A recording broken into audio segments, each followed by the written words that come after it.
tendencies. No, he did say he'd get me a camel. Yeah, it's a Lebanese thing, so it's a way of transport out there, obviously.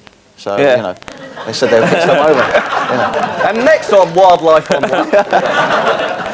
So you're an Arsenal fan, aren't you, Paula? Am I right? Yes, I go to Arsenal. Oh, come on. Yes, No, I go quite often. Sorry? I go quite often. Yeah. And do you know Andy Cole? Yeah, I've met Andy Cole, and I'm not going to tell you any mean things about Andy Cole. So you can't tell us any sort of football gossip because you must hear it if you know all these football. No, I don't know Not any. a groupie, is she? I don't know any Not a football groupie. Of course she's not a groupie. Never suggested You it. can be sacked, you know. Because it had to be Route 1, didn't it? You know, I was expecting only them to be rude. Well, look, speaking of football gossip, we found evidence, in fact, and this will shock you, that Peter Schmeichel is a transvestite. Lots of guesswork involved. Oh, at least I've got my clothes on.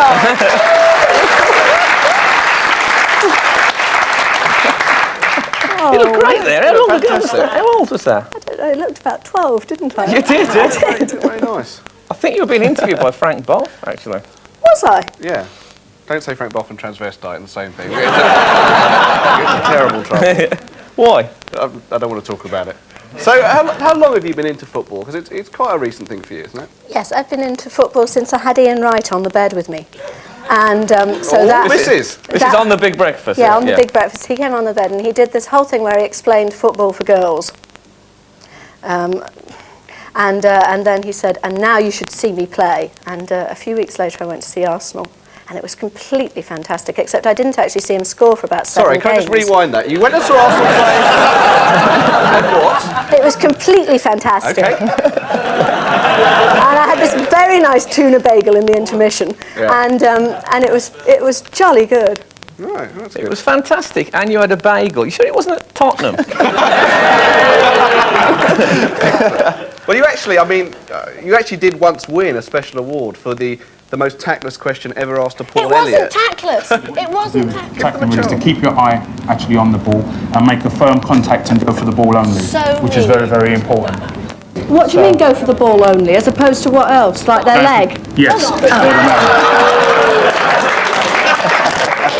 And that wasn't tactless then. That was Paul Elliott, a bloke whose career was shot to pieces. Right.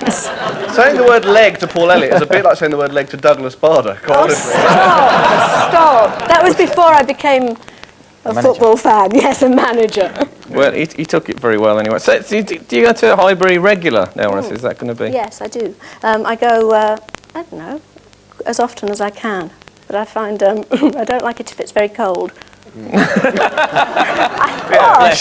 don't like if it's freezing cold, and I find it quite depressing when there's no goals at all. Yeah, that must be difficult. Yeah. I don't think we need to. I think that speaks for itself. You haven't been to see don't be Dean? so mean. Why are you going to be mean about Arsenal? Why? Why would you be mean? We were nice about Arsenal last week. Yeah, we are nice. They're so good looking. Can I draw your attention to Tony Adams? No, all girls love Tony Adams. Do they? Yeah, because he's so gentlemanly and sweet and adorable. And I saw him sing Wild Thing once, and it sort of made me think he was quite impressive. God. Was this just before he fell down the stairs at McDonald's? Was he at McDonald's till he fell down the stairs? Yeah, and he drove his car into a pylon once as well, didn't he? Yeah, but I've done that. That doesn't mean anything. No, I suppose not. I think it's an Arsenal thing. You drive into the game one day and you think, shall I drive to Arsenal or just drive into a pylon? What would be more interesting? Oh, sorry. No, I shouldn't be saying this. It's good that you've got into football now. Oh, there he is.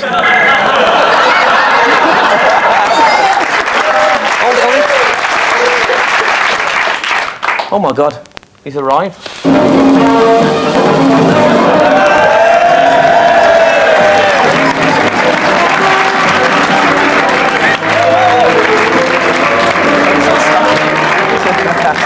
Hello, Mr. Bladderall. Hello, Mr. Skinner. Hello, Parker. Well, thanks for coming. Nice to be with you both. Yeah, cheers. Do sit down. I think we've got a chair ready. Thank you very much. Thank you very much. So you're looking very well. You haven't aged a bit, actually. No, I'm 39. I've been 39 for a hell of a long time now. Yes. Actually, Dean, do you think he looks a bit like Sam and Mam? I think it's taller than Sam, man, actually. It's scary, isn't it? So Mark, have you always been a football fan? Oh yes, so I've been a football fan since I was a nipper. You know, I used to live near the Arsenal ground in Highbury when I was a nipper. And of course, I was always skint. So when they opened the doors to let them out at about 20 to 5 or 4 of that afternoon, I used to rush up the steps and see the last quarter of an hour with my brother, you see. That was before the war. It's a wonder you weren't killed in the rush. Well, I could take care of myself. You know. So have you met Paula and Dean before? Hello, Paula. I see you're a bit above me in the league, but I've got you within my sights. In fact, I've always had you within my sights. This must be the only programme where Parker flirts with Paula. I'm after Patsy Bedsit now because she's leaving. Hey, Patsy Bedsit. Oh, Not the bed-sitting joke. Basil Brush was never like this. He'd been neutered, I think. Yeah. People say that Alan Hansen, one of our other managers, looks a bit like Captain Scarlet. I don't know if you've heard that said. And I think probably because, like Captain Scarlet, his face never reveals what he's thinking, you know. Well, it does sometimes. I think that they're not doing what they did. Oh, dear. Yes.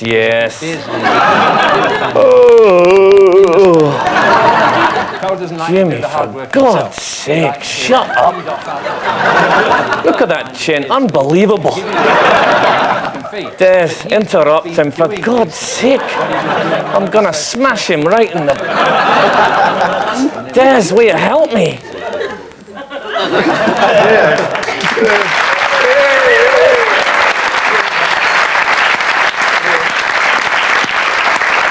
He does go on that Jimmy Hill, doesn't he? Yeah, well, Too long. If only there was a Thunderbird character that looked like him, I think. Yeah, well... Well, there had been reasons, because they had 13 injuries at one time, and Cole had that injury period which set him back for a bit, and he hasn't been quite the same. Boring, isn't he? He is. You don't like Jimmy Hill? Well, no, he's all right. You see, he did a lot for the game. You see, he stopped the minimum wage, and you know, put the game on its feet a bit, didn't he? But he's tactically a bit naive. Have you ever had Jimmy Hill on the bed, Paula? No, I haven't. I'd have thought he would be perfect. I've had Les Ferdinand. Have you? Not the same bloke, though, is it? By a long chalk. What was he like? He was fantastic. He had a purple suit on with matching underpants and socks. Matching underpants? How did you know that? Because he wanted me to see that it was all matching. All right. As you do. Sorry, so he actually took his trousers off? No, he just pulled his waistband up. All right. Cool. You've got me going, Paula. Blimey. Calm down, we might have to use another string in a minute. I hope So sorry.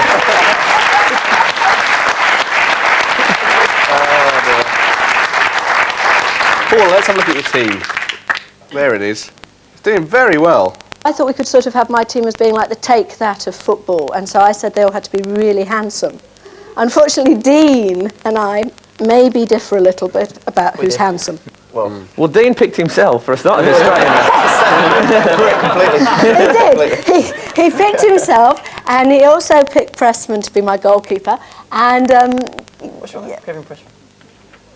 We had a little backroom sort of argument about this. I think Kevin Pressman's a great goalkeeper. he's a fantastic goalkeeper. Which is what we're Do you But think he's good? he's not a man you immediately fantasise about in a thonged bikini brief. Well, it's funny I you should didn't have say that in that. my mind when I was picking the team. But you were funny meant enough. to. I You didn't were have meant it. to, weren't you? I couldn't, see people in thongs as I was picking the team. So just didn't do it really.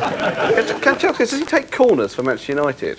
Well, no, it's funny there. He's the sort of player you would imagine would do, but they mainly leave it to Ryan Giggs. Yeah, well, I think that no one really wants to take corners at Manchester United, and I think we might have found out why. If you remember last week, we showed Raul Fox taking what might be the worst corner of all time, right?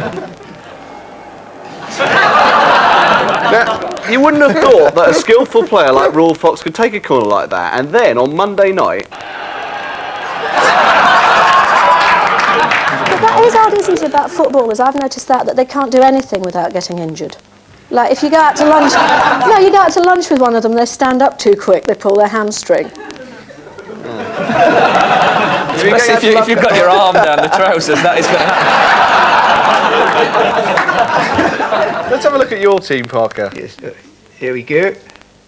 Well, we're doing all right, aren't we? Yeah, Phil Babb's doing brilliantly for you. 17 Phil points. Babb, yeah, well, he was a bit raw when I got hold of him. I gave him a bit of vision, you know, improved his work rate. Yeah. You know, he's doing all right now. Crossing the ball beautifully. I see Benali's got -3 for you. That was a... Yes, well, yes, we have no Benalis. It's, I might have to put him on a transfer list, you know. You got Stan Collymore and Robert Yeah, Stanley Collymmore's been a bit quiet, you know. He's Coming been a back bit from quiet, injury. but he's coming good down, and Paulie Rideout. He scored a couple recently. Yeah, he got 3 goals, yeah. He scored 3. We've Yeah, seen. 9 well, points for him. And Nigel Martin at the top there. Well, Heverton's goals, they're not conceding many either. No, he's great. Heverton's come on a bundle since the Royal family took over. Yeah. It's a good team, 6th. I mean, you must be quite pleased the way things are going. Oh, I'm quite satisfied, but you know, we're taking each game as it comes. You know, we've got our eyes on Fantasy Europe, and then you know, I've got ambitions as a manager. I don't want to go into it now, but if I was Terry Venerables, I'd be worried. 6th place and on the rise, I think. On the rise, definitely. Well, that's been my career all along, hasn't it? Yeah, of course. And now, Phoenix from the Flames in Europe. This week, Italia 90, the other penalty shootout.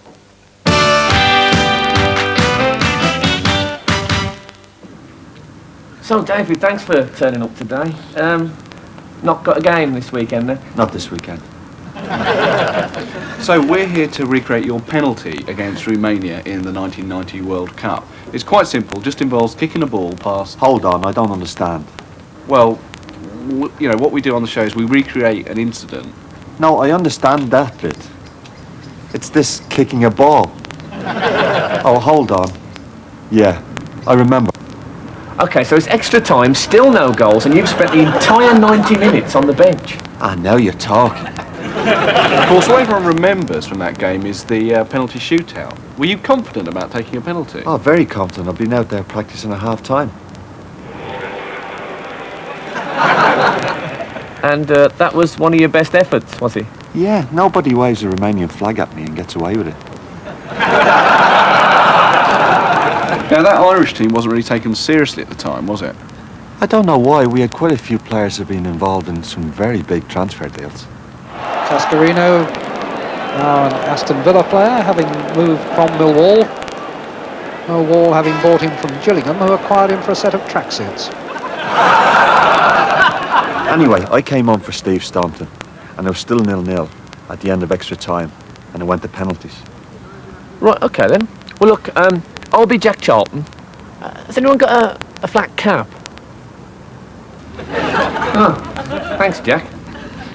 OK, then, well, look, you be Lung, the bloke who was in goal for Romania, and you be David O'Leary. So, first of all, we've got to establish, obviously, the pre-penalty shootout atmosphere, you know, lying around, getting massaged. We don't have to bother with all that stuff, do we? I think we do. I think it'll help, you know, help the mood of the whole piece, you know, so trust me. Play Gerald Sinstad. Players relaxing weary limbs, massage, and in many ways now, this will be a game as much in the mind as in the muscles, because the only way to play it is not to let the muscles send that tired message to the brain. So, you fancy taking a penalty, David? Do I have to? So they scored 4, and we scored 4, and then Timofti came up, and Bonner saved it. Oh, it's been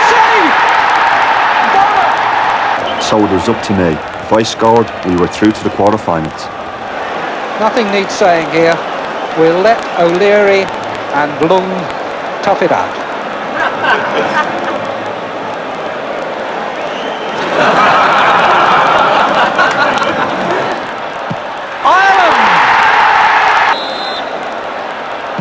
Ireland! They are in the last 8 and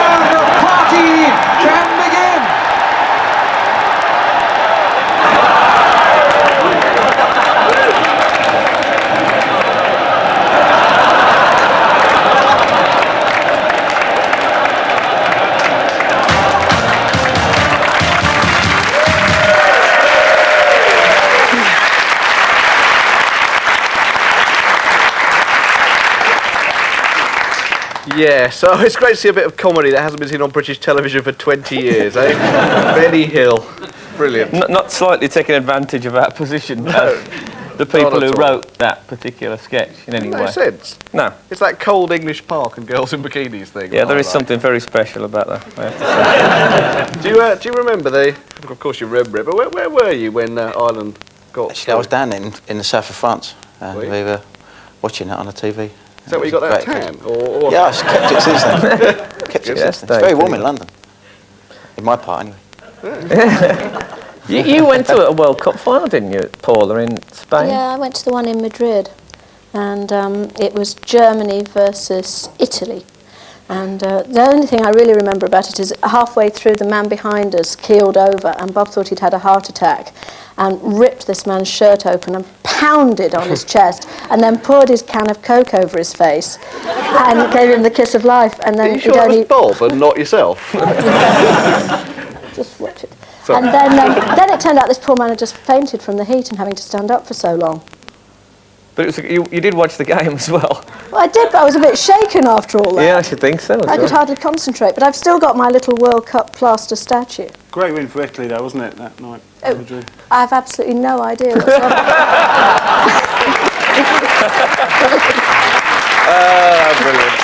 Now, next week's guests are Joe Brand and Elvis Costello. Who in the wide world of sport could that be?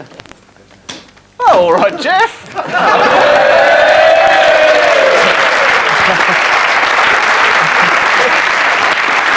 Jeff, mate. I don't know if it's worth asking, but who have you come as this week? Ernie, the fastest milkman in the West. Of course you have, thank you very much.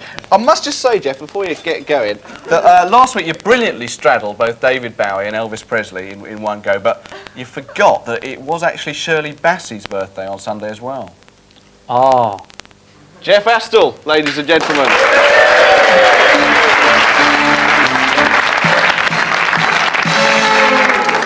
The minute you walked in the joint, I could see you were a girl of distinction, a real big spender, good looking, so refined. So wouldn't you like to know what's going on in my mind? So let me get right to the point.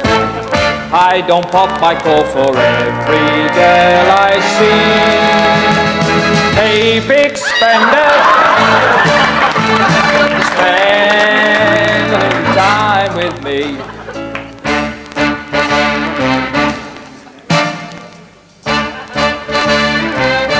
Wouldn't you like to have fun?